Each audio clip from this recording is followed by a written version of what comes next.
Hello, everybody. Welcome to the Japan Zoominar at UC San Diego. I'm Ulrike Schaede. I'm the director of JFIT, the Japan Forum for Innovation and Technology. JFIT is at the School of Global Policy and Strategy at UC San Diego.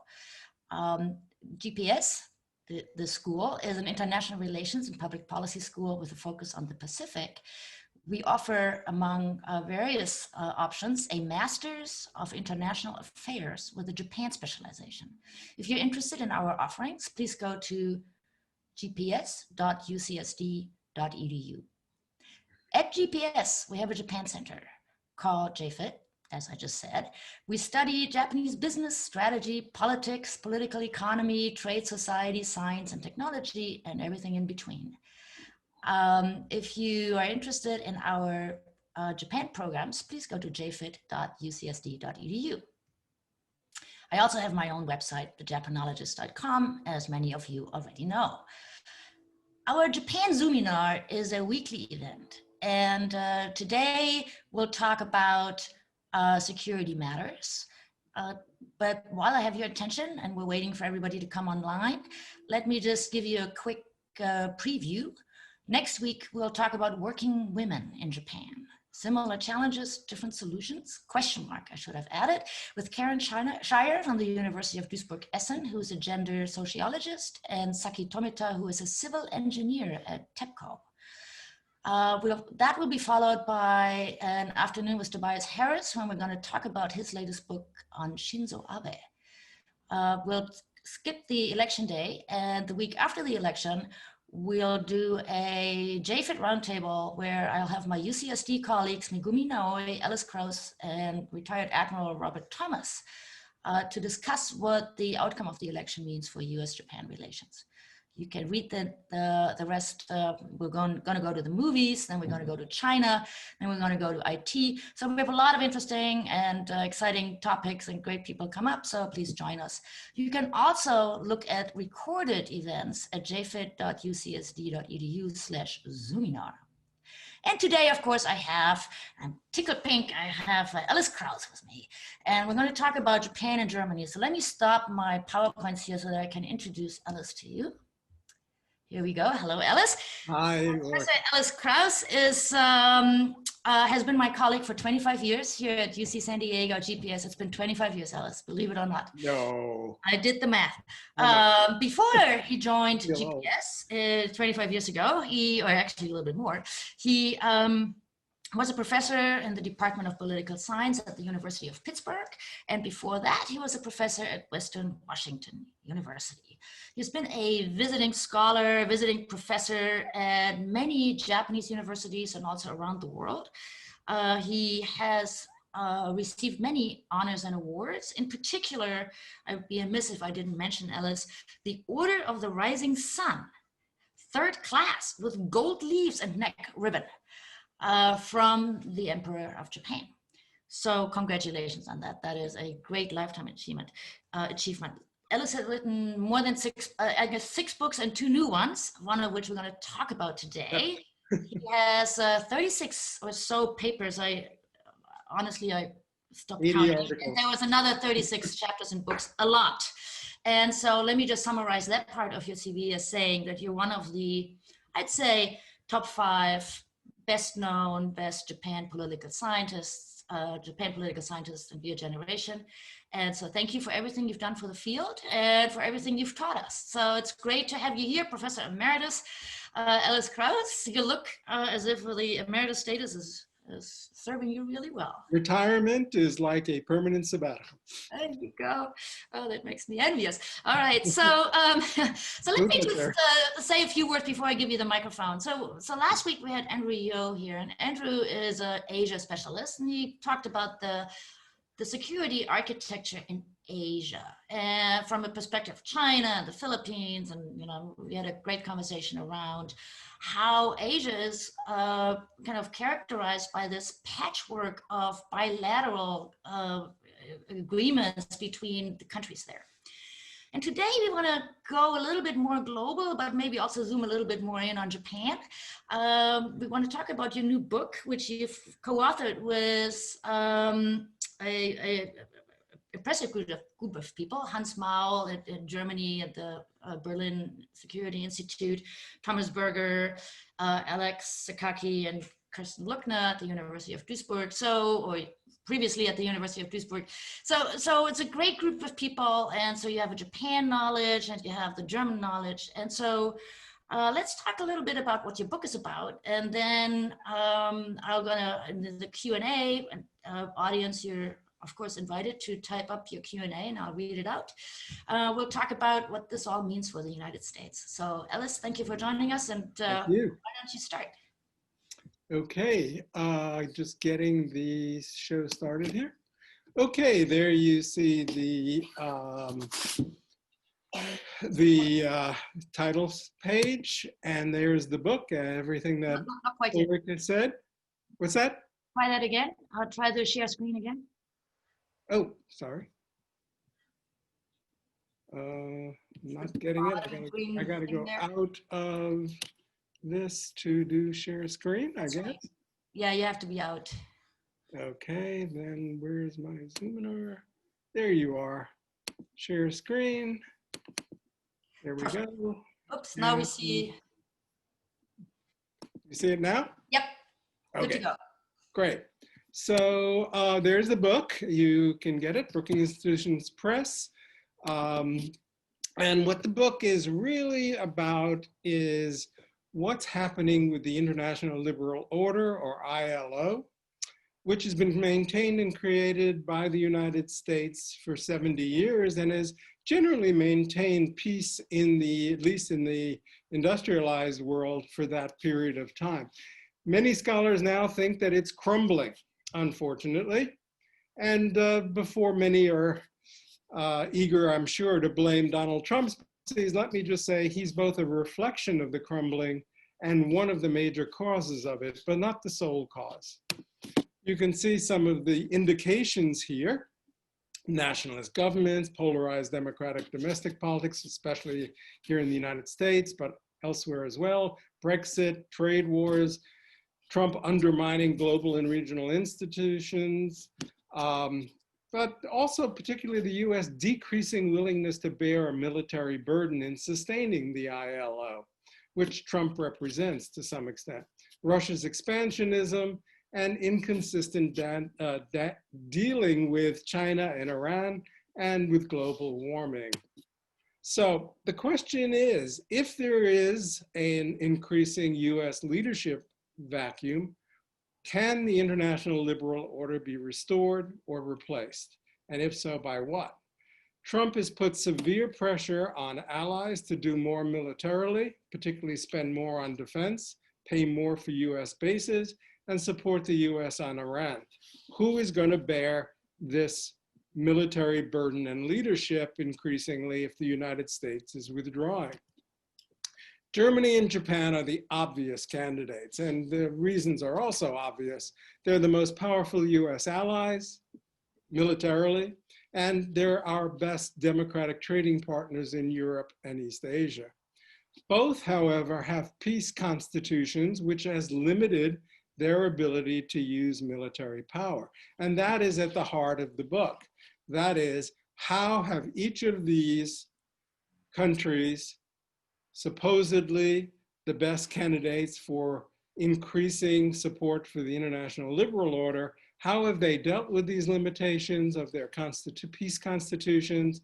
And interestingly, they have rarely been compared. I think there's only one major book-length book by one of the co-authors of our book, Thomas Berger, which was published in the late 90s, and which is the only other really systematic comparison of the two countries on this question, at least book length. So how have they dealt with it since the end of the Cold War, similarity or differently? And that was the chief question we asked, although we do go into historical background. So will Japan and Germany do more? If so, how much and what can they do? And those are the questions we asked. One of the things we do in the early chapters is get rid of this awful misconception that Japan and Germany are pacifist. Yes, they do have peace constitutions imposed on Japan in 47 and Germany in 49. That intent was to ensure they would never again be a military threat to world peace. And since then, much of the media in the US, certainly in Britain, call them pacifist ever since. This is totally wrong. Neither was ever pacifist after the 1950s, even with their constitutions. Both were established militaries and military alliances with the US in the 1950s, and both have done a lot more militarily since. Gandhi would be appalled to hear these countries called pacifist, I think. So how have they handled these restrictions of their constitution since then? Well, here are the constitutions. Japan's Article 9 is forever renounce war as a sovereign right of the nation and never maintain a military, pretty much, basically. It has never been amended. It is still the law of the land, as many of you know, in Japan. And the Constitution is pacifist, if nothing else. Germany's basic law, Article 26, seems very similar at first. It's unconstitutional to disturb peaceful relations between nations or prepare for wars of aggression.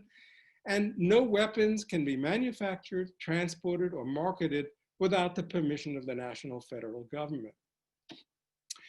However, there are pretty important differences right from the beginning. German basic law was amended in the 1950s to provide that a defensive military was constitutional.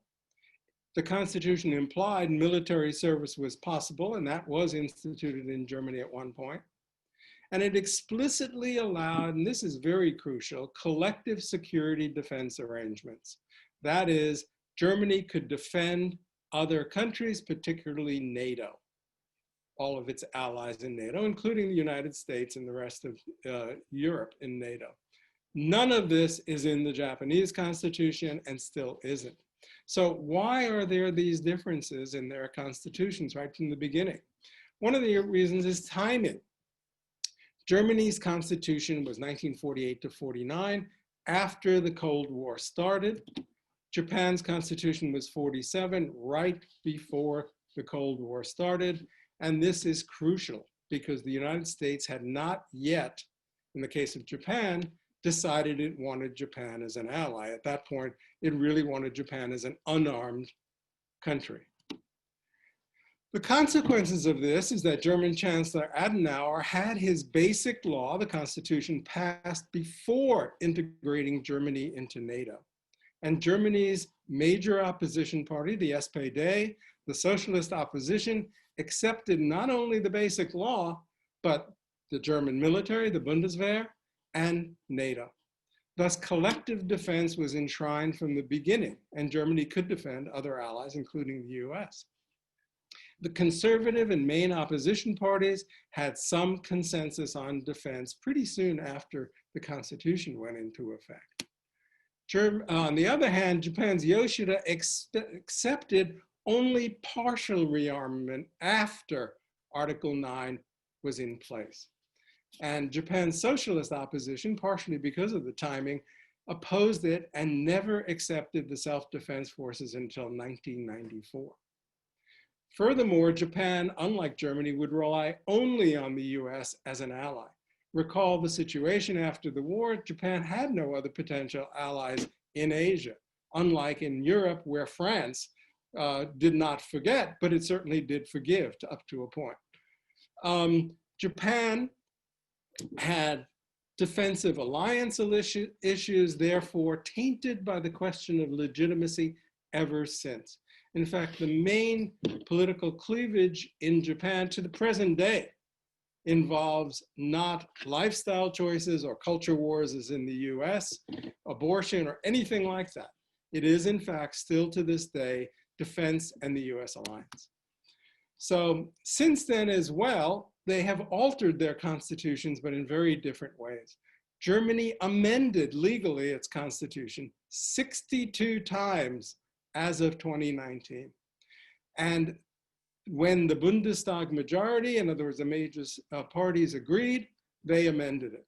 Japan, on the other hand, wanted Japan as an ally of the US, but was afraid to do so, to go against public opinion.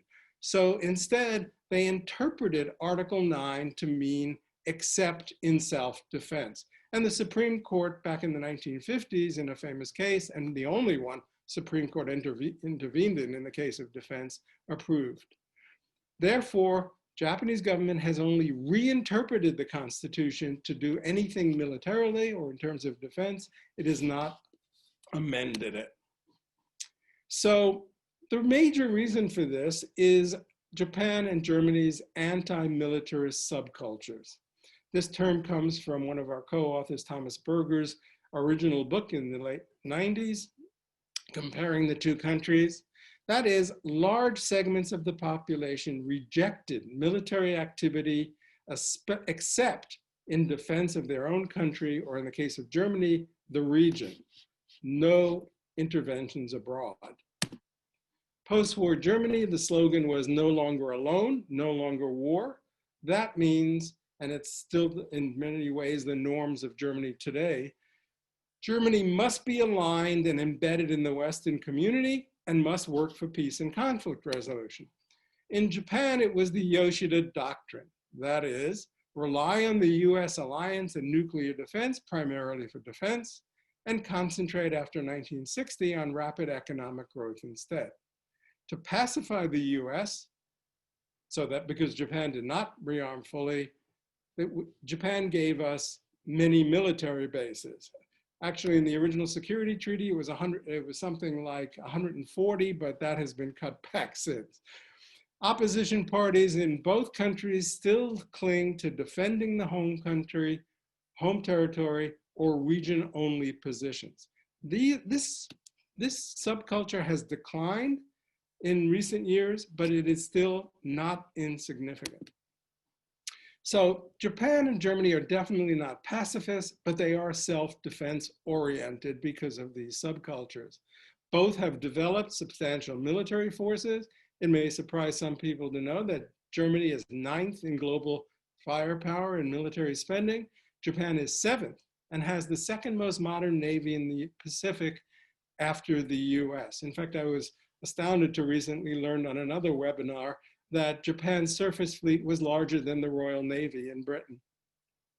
Both have participated in UN peacekeeping operations, and both have selectively supported US military operations abroad, but in very different ways, as we'll see.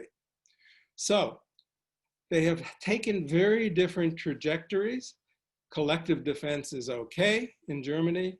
They have used force in interventions abroad, most notably in Bosnia in the 1990s and Kosovo. And in 1994, their Federal Constitutional Court approved this intervention outside NATO as in line with the basic law. They were also part of the coalition's intervention in Afghanistan. And during that, they in fact were the 3rd largest force in Afghanistan. They suffered 60 casualties and they killed others, something which Japan has never done since the war. And we have case studies of these interventions in the book. And they settled pretty much after the war their historical memories issues with neighbors. Japan, on the other hand, has a security treaty with the US, which obligated the US to defend Japan, but Japan is not obligated technically to defend the US. I guess many people don't know that. Abe, Prime Minister Abe, who recently retired, legalized some collective defense in 2017, I believe, but with 3 major conditions. And Japan is still primarily bilateral. It has never used force. It intervened in Iraq and the Indian Ocean in support of the US, but in non-combat roles. And we have case studies of this in the book as well. There have been no Supreme Court decisions since the one legitimizing the self-defense forces. And of course, it still has historical memories issues with its neighbors, most notably South Korea recently, as many of you know. So what are the general differences overall? Changes after the Cold War in Germany were limited to greater geographic extension of their original military activities and has engaged in actual combat. Since 2012, however, the public has become much more reticent, according to surveys, to use military power after their experience in Afghanistan. They have a deeper commitment to the rule of domestic and international law and multilateral institutions. And these are the foundation of any military intervention. And there must be a political party's consensus, at least the major parties. And they can change the constitution only according to these principles. Japan, on the other hand, has come much further from its original stance of total non-intervention, but has still not fired a shot in anger since World War II. There have been the advances under Prime Minister Abe, but within the more unchanged constitutional limits than Germany. So constitutional restraint, Yoshida Doctrine legacy, both limit Japan's security intervention policies. Our conclusions were that both have to deal with anti-militarist subcultures, but both have dealt with them very differently, as you can see. Constitutional amendments versus reinterpretation, troops into combat versus non-combat roles, collective defense versus the bilateral U.S. alliance. So they've been limited in different ways and to different extents. So they've both come a long way from the post-war, and they're likely to do more in the future, but they're very unlikely to substitute for the U.S. in rebuilding the ILO. Our explanations are two constants that have lasted throughout the post-war.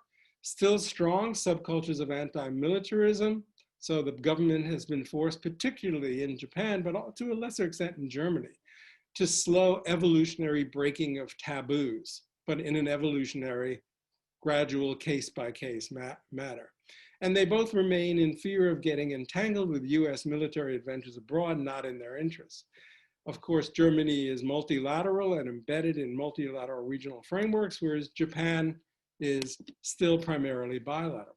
More variable, which explains, we think, some of the more recent changes or less changes in the case of Germany, have been perceptions of regional and international threats. After the Cold War, Germany's threats went down. Japan, with China and North Korea, went up. This has meant that Japan has actually done more in the last probably 15 years than ever before militarily. Domestically, political leadership and institutions made a big difference, particularly strong chancellors in Germany versus the very variable prime ministers in Japan. Prime Ministers Koizumi and Abe did more than I think any other prime ministers in the post-war to change Japan's military posture, but still under the limits of the anti-militarist culture.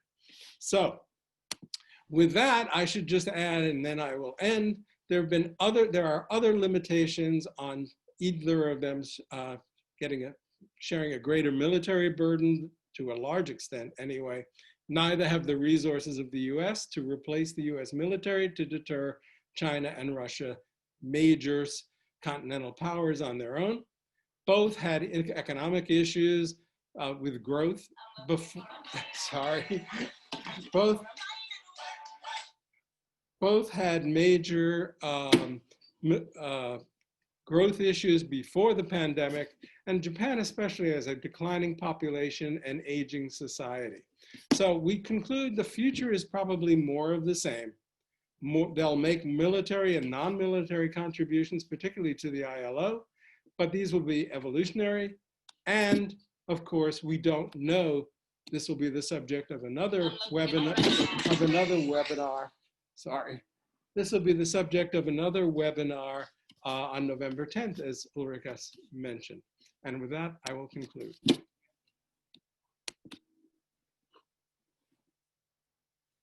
Okay.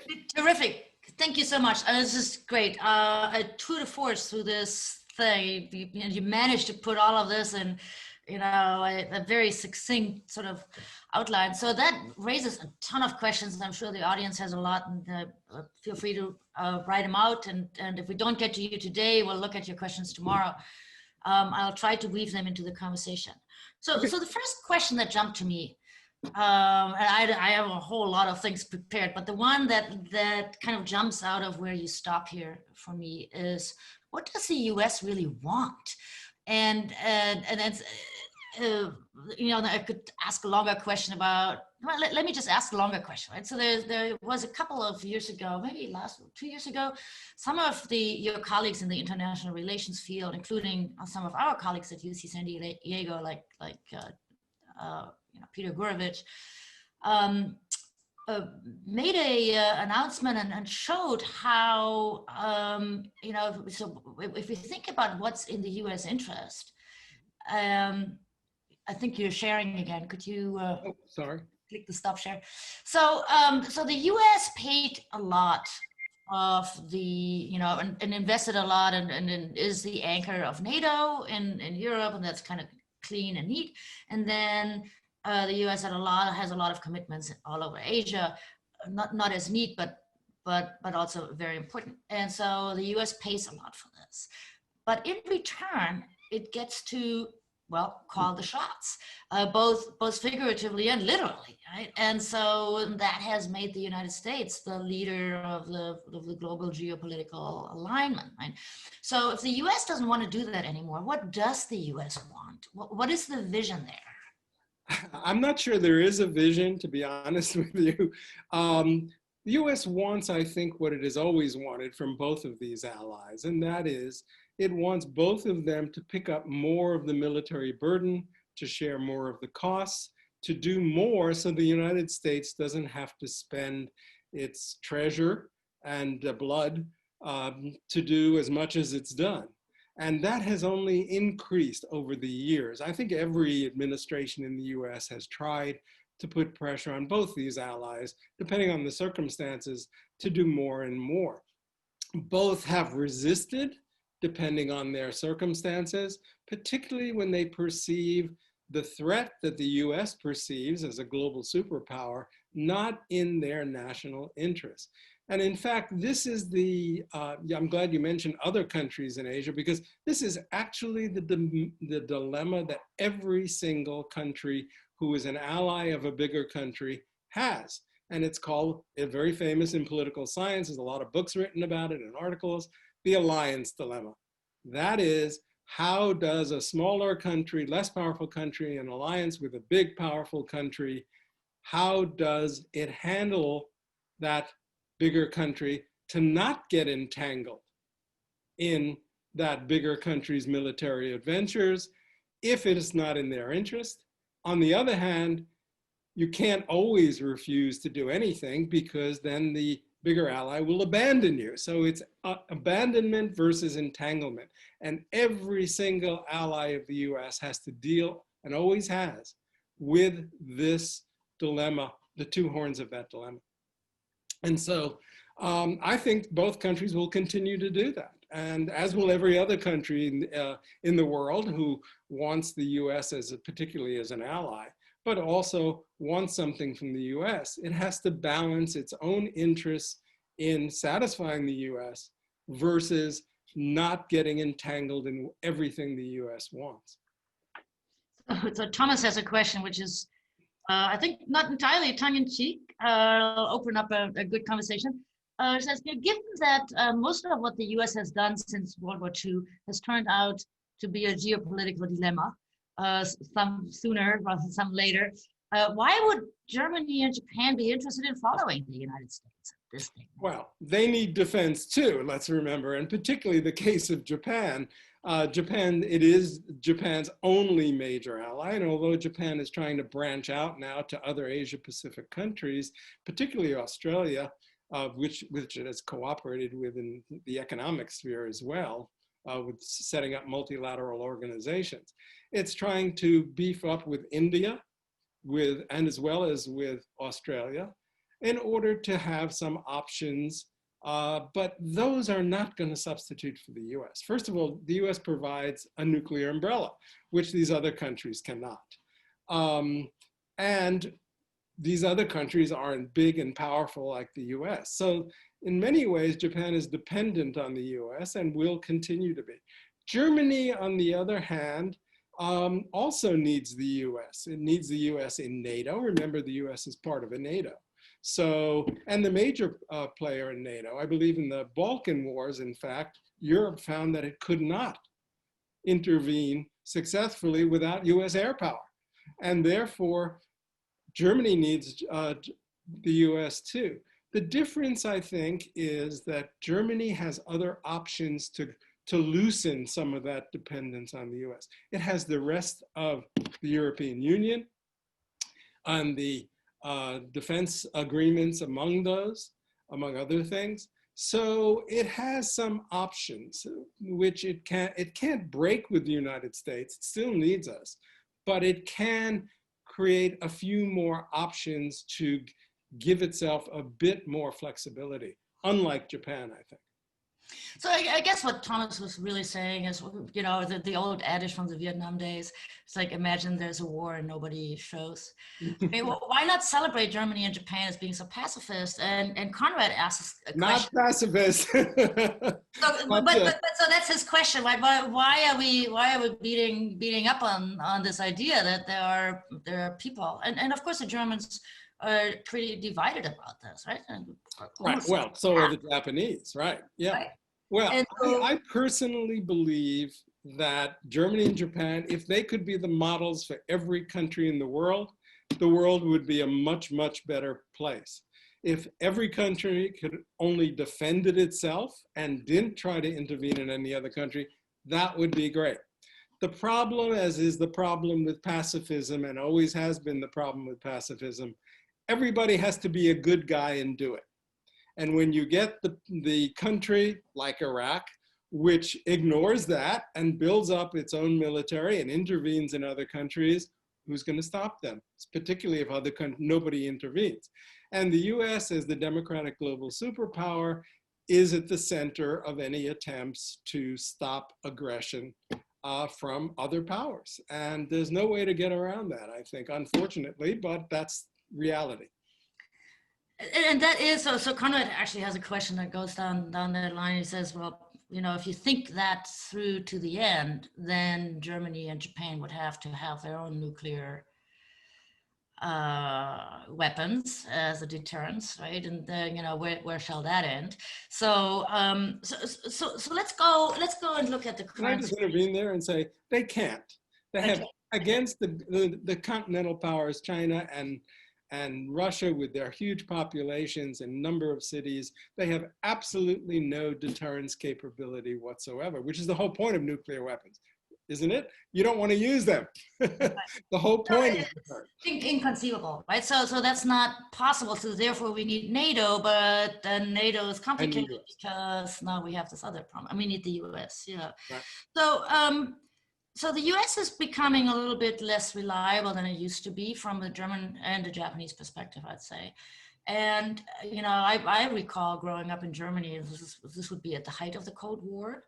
We always thought, I mean, whether that's true or not is a completely separate story, but the perception, the general perception in Germany was that if the Cold War, if a war were to start, Germany would be #1 cannon fodder, that it would start in Berlin.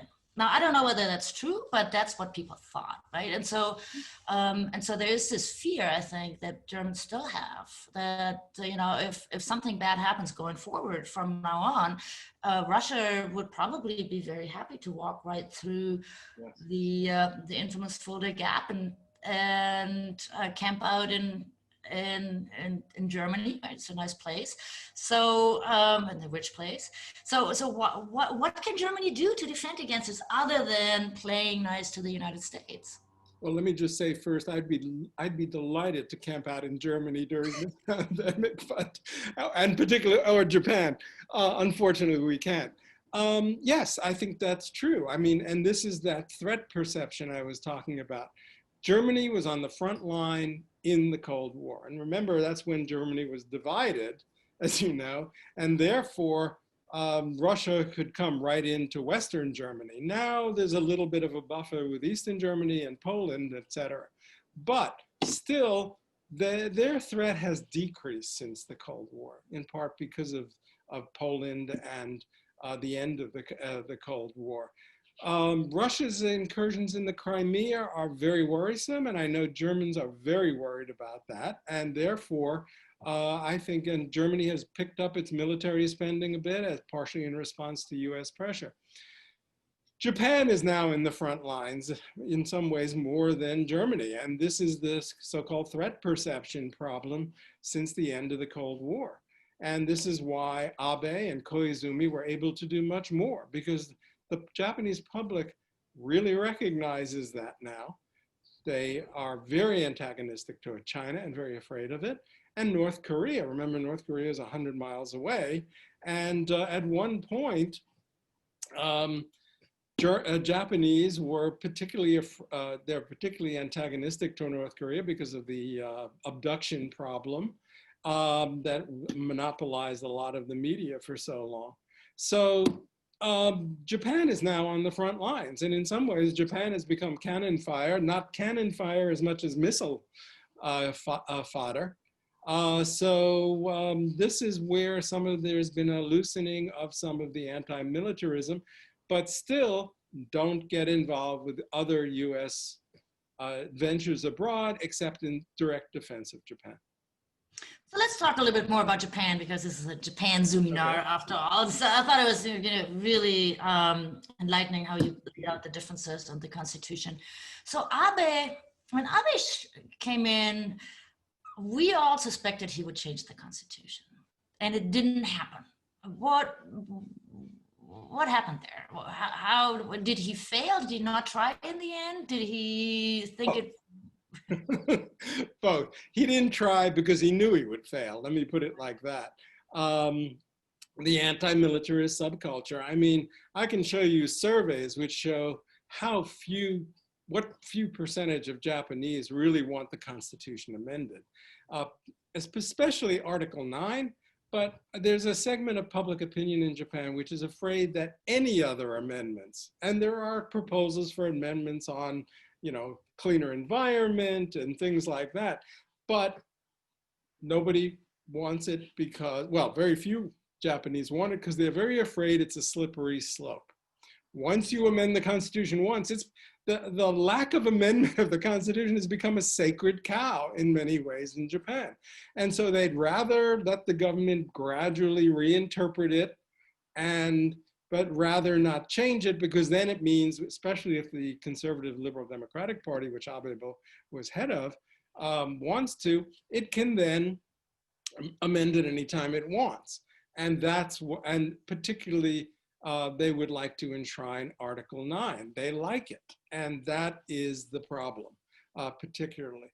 Abe was going to make an effort. He had to water it down. There's another reason that Abe failed, and that is the coalition partner for the LDP, the Clean Government Party, Clean Government Party, or Komeito, is much more pacifist than the LDP. It's much more along the anti-militarist lines. It has gone along with Abe, but it's forced him to water down things like the collective defense law, and therefore, he can't do much without antagonizing the Komeito, and the Komeito is key to the election on the ground level in a lot of districts of many LDP lawmakers. So this was his dilemma. He pushed it as far as he could go, and he even watered down his constitutional reform proposal. It is nothing. The constitutional reform proposal, the LDP, watered down, says nothing more than the self-defense forces are constitutional. That's all they tried to do. And he still couldn't get it through. And Suga says he's going to push it through and continue, but there is a major question given public opinion on whether he will succeed. So in Germany, I think the public opinion of Germany has recently had some scandals with, it became clear that there's a lot of neo-Nazism in some of the special units. And so part of the German pacifism or anti-militarism is actually not so much that we don't want war, it's like we don't trust ourselves. Yeah. Right? And so, let's be careful here. We have a history, and let's not have history repeat itself. So that is the German, or partial German, parts of the German society, things like that. What is the concern among the Japanese? There's a similar concern, or I think it was much stronger earlier in the post-war, during the Cold War. There were factions in the LDP, important factions, that were as much afraid of the self-defense forces in the military because of the experience in the pre-war, as they were of actually getting into war.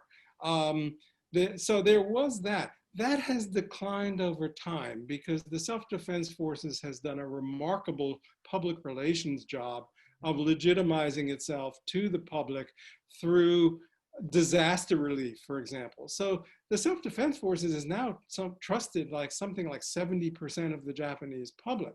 Now, whether they trust them to abide by civil military relations, which the Japanese have been particularly astute about, like the Germans, of keeping civilian control.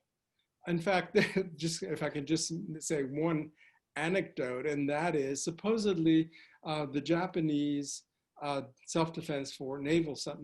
self-defense forces did not send their original Aegis, that is their most advanced warship of only a few countries in the world have, their Aegis destroyers to the Indian Ocean during the coalitions against Afghanistan, in part because the LDP feared that there was this would interlink with the U.S.'s radar and therefore violate collective defense. And there was also this fear, I think, of giving the self-defense forces too much free rein. This is diminished a lot. But again, when it comes to intervention abroad, it is still fairly strong against going to war. That's the anti-war message of the pre-war. And there is still some suspicion, I should say, of the self-defense forces unless they're kept on a tight rein. Although I recently learned, there's something you may already know, I noticed there was an event, the Japanese Navy sometimes practices in San Diego, and so I was invited to the reception. There were a lot of young female sailors. So I talked to the female sailors, why did you join the self-defense forces? And they said it's fairer than in private business. And so then I thought it was interesting. I talked to one of the commanders and I said, yeah, we're actually, we did this on purpose. We hold our examinations into the training programs that we offer before the universities do. And so some people just pass our entrance examination and they come study with us because they don't want to take all these other exams. Yeah. And so I thought that was awesome. I think you know this too, Ulrike, and that is that the first commander of a Japanese maritime self-defense force, female commander, was just appointed. And that is a big deal in Japan. I have to say, you're still young, but you don't remember when I first went to Japan, back when dinosaurs roamed the earth, and there was, you would not wear a uniform if you were a member of the self-defense forces on the subway. And you were considered the lowest of the low. Only non-junior high school graduates would sign up for the self-defense forces. And the times have totally changed. You see uniformed self-defense force officers on the subway now. And I think you've seen this in your classes too. In our classes, we have had through the ICAP Japan Global Leadership Institute, we have had Japan Defense Agency students that I have to say, at least one of them was among the best students I've ever had in all my years teaching. And so the quality, the recruitment from major universities has now improved, and the self-defense forces itself is much more legitimated as long as they're kept under civilian control. I completely agree. That's exactly my impression. So Uri has a question for us. She thinks that the whole U.S.-Japan alliance basically depends critically on Okinawa bearing the major share of the burden. Is that sustainable? What's the Okinawa situation like? Okay. in 3 minutes or less. Yeah. Let's put it this way. A lot of the reason for the Okinawa situation is the Japanese public itself. And I'm sorry to say that, but it is true.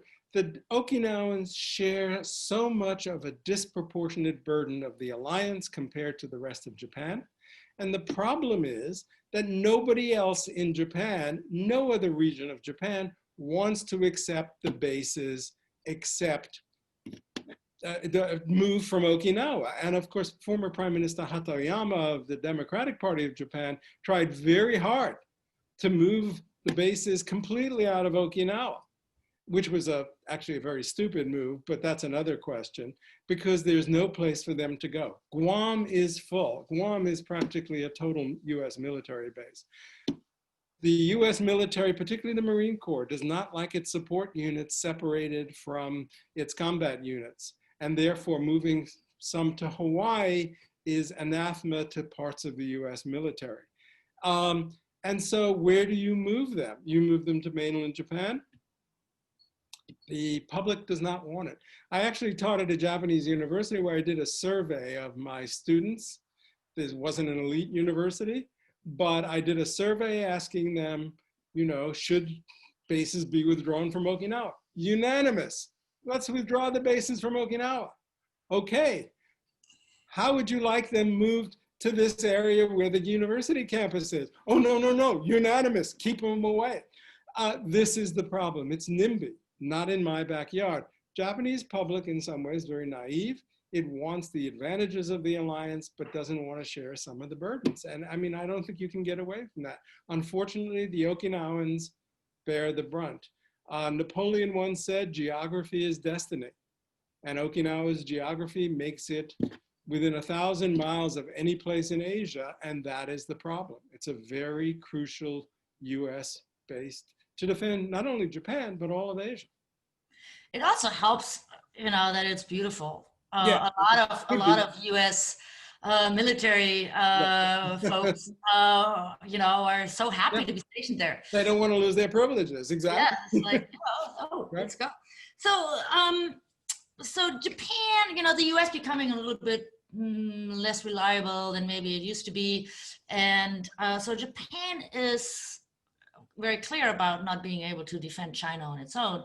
So the Japanese strategy, and I had Saori here talking about, Professor Katada, talk about the geo-economic strategy, that is, let's sell a lot of Corollas in Indonesia, and let's do some FDI here and make a lot of friends, so sort of an EU model in Asia. But what about, what do you think about Japan's efforts to woo other Pacific countries? Yes. India is not in the Pacific, but let's just be generous here in terms of our geography. Or Australia or the Philippines, selling weapons to those places. How does that fit in? It's a whole Quad thing. Dick Samuels at MIT coined, and his co-author coined a famous phrase, and that is the dual hedge. And that is, which was, I think, very true, particularly in the 1990s. And that is that Japan would hedge against the United States to give itself some flexibility. And of course, for economic interests, to get much closer to China and the rest of Asia. On the other hand, militarily, it would cozy up to the United States to defend itself from places like China and North Korea. And I think to a greater or lesser extent, that's still the strategy today. The difference is because of the projected or feared withdrawal of the US from Asia, which hasn't occurred yet, I must say, but because of this fear and perception under Trump that Japan is expanding outward and there is some leakage with defense, so that they're not only hedging, but they're hedging a little bit on things like making good friends militarily with places like Australia and to a lesser extent India, but particularly Australia. They have sold patrol boats to the Philippines, for example, even though it's under a dictatorship. They tried to sell the Australians a submarine, but the French won that contract, which disappointed them terribly. And the Japanese aren't big on exporting weapons, I should add, to the present day compared to Germany. One of the charts in our book shows that Germany is number 3 as an arms exporter, and Japan is number 54 in the world. Most big Japanese arms producers like Mitsubishi and Aichi, they arms sales constitute something like 10 or 15% of their total business. In Germany, there are companies, as you know, where weapons sales constitute between 50 and 95% of their sales.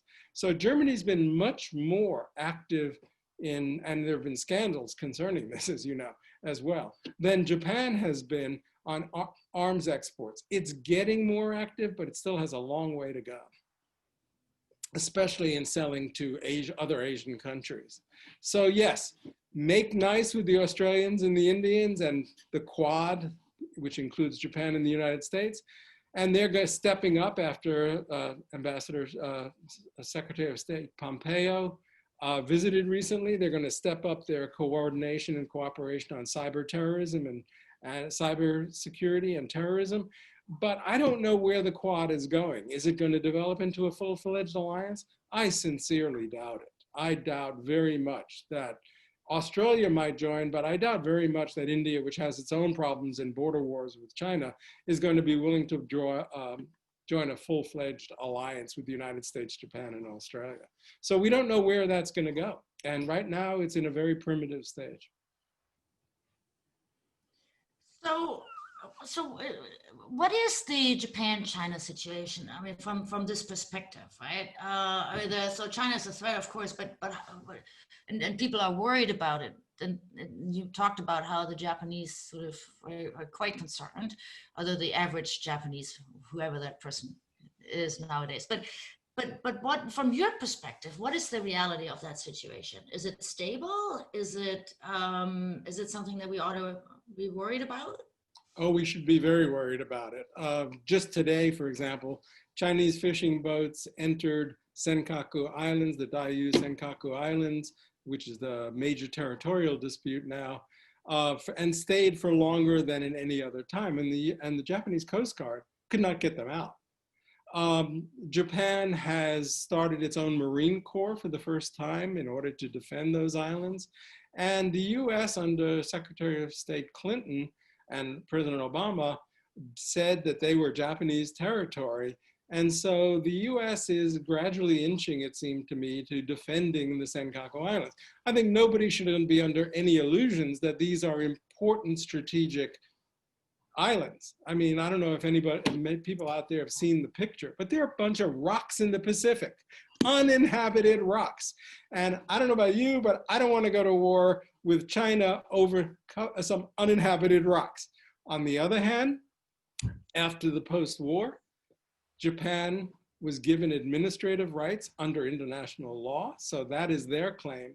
China, on the other hand, goes back to something like the 15th century, where some Chinese fishermen spotted the islands. And Japan did take them over during the Sino-Japanese War, which of course is the sticking point for China. So this dispute is very major. China has started its own digital museum to defend its claims against on the Senkakus. This is not going to go away. But the only way Japan and China are going to in any way reach any sort of reconciliation will be possibly a bit on the historical memories issues, and if the United States draws a line. Because China is not afraid of Japan. I think Japan is much more afraid of China than the other way around. It's only a combination of the alliance with Japan and the United States that provides any sort of credible deterrent to China to doing anything rash. Although who knows, under President Xi, China has become much more aggressive and nationalistic. It is the chief thing keeping the Communist Party in power now, is nationalism. Communism, Marxism, bye-bye. It is no longer very important among the average Chinese, I think. It's nationalism and regaining China's great sense of as a great power. And this is what Xi is playing to. So that makes me very depressed, actually. Now I'm concerned over those rocks in the ocean, and there are a couple of other islands there, some very large and some small that are also. May I mention that Okinawa was a tributary state of both China and Japan back before the 16th century, And therefore, China could, if it wanted to, lay claim to Okinawa. In fact, there's been some rumblings in China about that as well. That would be very dangerous. Do you have any good news? So that we could, you know, we're looking at war yet. Well, can we end on a good news? So I guess let me ask it slightly differently. So what is your assessment? I don't know whether you're the right person to ask. We could ask retired Admiral Thomas when we have him on the show in a couple of weeks. But what is the real? How strong is the Japanese military at this point? I mean, could they put up a fight? Oh yes, absolutely. Again, they have the second strongest navy in the Pacific, a surface fleet larger than Britain's Royal Navy, which has always been known as a major naval power, no longer is particularly. Yeah, they could put up a good fight. They have a competent air force, etc. Most Chinese missiles are aimed at Taiwan, and I don't want to leave you on another depressing note, but in many ways, not the Senkakus, but Taiwan is the major thing that could cause World War III. And this, if, as I've always told my Taiwanese student in my classes, go home and tell your government, do not declare independence. That is China's red line. Any declaration of independence would provoke war. And China has something like 1,000 missiles pointed at Taiwan right now. Now, the Taiwanese military is very strong, and they can hold off China for a while, but they can't hold it off forever. And therefore, if the U.S. intervened and came to Taiwan's aid, but that's unclear because our relationship with Taiwan is not as clear as our relationship with Japan. So, let's put it this way. The good news is we haven't been to war yet, even 4 years under Trump. And therefore, you know, take it for what it's worth, but there are many dangerous spots in the world, and these are going to have to be managed. They're not going to be solved easily, but they do have to be managed. Knock wood. Well, I guess, you know, I shouldn't maybe have gone there, but we're ending on this somewhat frightening note that things are not as stable as they have been for right.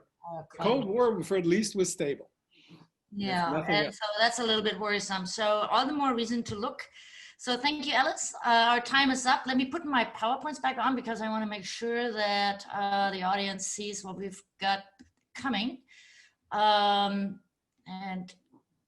that should be okay. So next week, we have Karen Shire and Saki Tomita here to talk about working women in Japan. And we've talked a lot, the three of us talked a lot about the title. And what we want to talk about is how the challenges for working women in Japan are actually not fundamentally different from challenges of working women anywhere else. However, the solutions have to be different because the Japanese work environment is different in some regards. And so what are those solutions? And it'll be a great conversation. Thank you. I'll hope to see you next week. And in the meantime, stay well and stay safe. And Ellis, thank you again. Let me stop here. Thank you. Thank you for having me. Thank you very much. Karen Shire. She's a very smart, nice person. Well, there you go. Okay, we'll see you next week then. Bye-bye. Goodbye, everybody, and take good care.